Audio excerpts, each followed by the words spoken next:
আসসালামু আলাইকুম। কেমন আছেন সবাই? আলহামদুলিল্লাহ আমি ভালো আছি।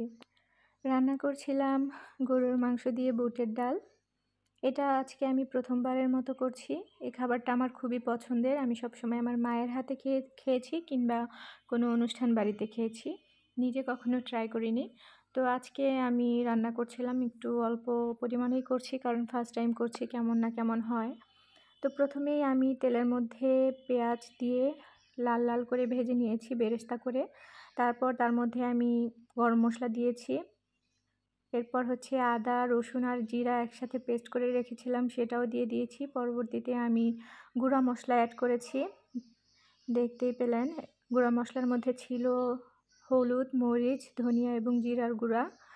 এরপরে আমি এগুলোকে ভালোভাবে কষিয়ে নিয়ে তার মধ্যে টমেটো কুচি করে রেখেছিলাম সেটাও দিয়ে দিয়েছি। স্বাদমতো লবণ, কিছু কাঁচামরিচও দিয়েছি আমি সাথে। মশলাটা খুব ভালো করে কষিয়ে নিয়ে তার মধ্যে আমি ছোট ছোট টুকরা করে রেখেছিলাম গরুর মাংস সেটাও দিয়ে দিয়েছি। এখন খুব ভালো করে আমি এগুলোকে কষিয়ে নেব।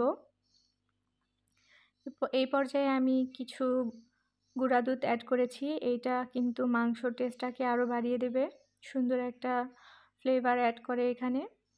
মাংসটাকেও আমি ২ বার করে গরম পানি দিয়ে কষিয়ে তারপর হচ্ছে আগে থেকে ভিজিয়ে ভালো মতো ধুয়ে রাখা এই যে বুটের ডাল এটা দিয়ে দিয়েছি। এখন এই ডালটাকেও মাংসর সাথে খুব ভালো করে কষিয়ে নিতে হবে। যত ভালো কষানো হবে খাবারের টেস্ট কিন্তু ততই ভালো হবে। এটা সবসময় আমার মা বলতো যে যত ভালো করে মশলা কষাবে তোমার তরকারির টেস্ট ততই বেশি মজা হবে। মশলা কষাতে যেয়ে যেন আবার পুড়ে না যায় সেদিকেও কিন্তু খেয়াল রাখতে হবে। যদি এমন হয় যে তলানিতে লেগে যাচ্ছে সেই পর্যায়ে অল্প পরিমাণ পানি দিয়ে মশলাটাকে ভালো করে কষিয়ে নিতে হবে।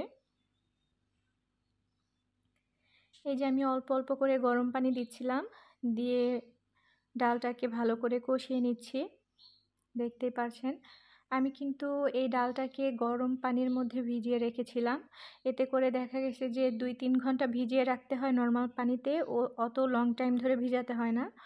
ফুটন্ত গরম পানির মধ্যে আমি ডালটাকে ভিজিয়ে রেখেছিলাম আধা ঘন্টা, এতে কিন্তু আমার ডালটা সফট হয়ে গিয়েছিল। এই যে বেশ কয়েকবার করে আমি অল্প অল্প পানি দিয়ে ডালটাকে কষিয়ে নিয়েছিলাম। এরপরে আমি পরিমাণ মতো ঝোলের পানি দিয়ে লো টু মিডিয়াম আঁচে রান্নাটা করে নিচ্ছি।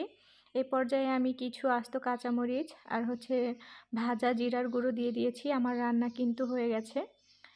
শেষে নামিয়ে নেওয়ার আগে আমি কিছু ধনিয়া পাতা দিয়ে দিচ্ছি। শীতের সিজন, ফ্রেশ ধনিয়া পাতা না দিলেই নয়।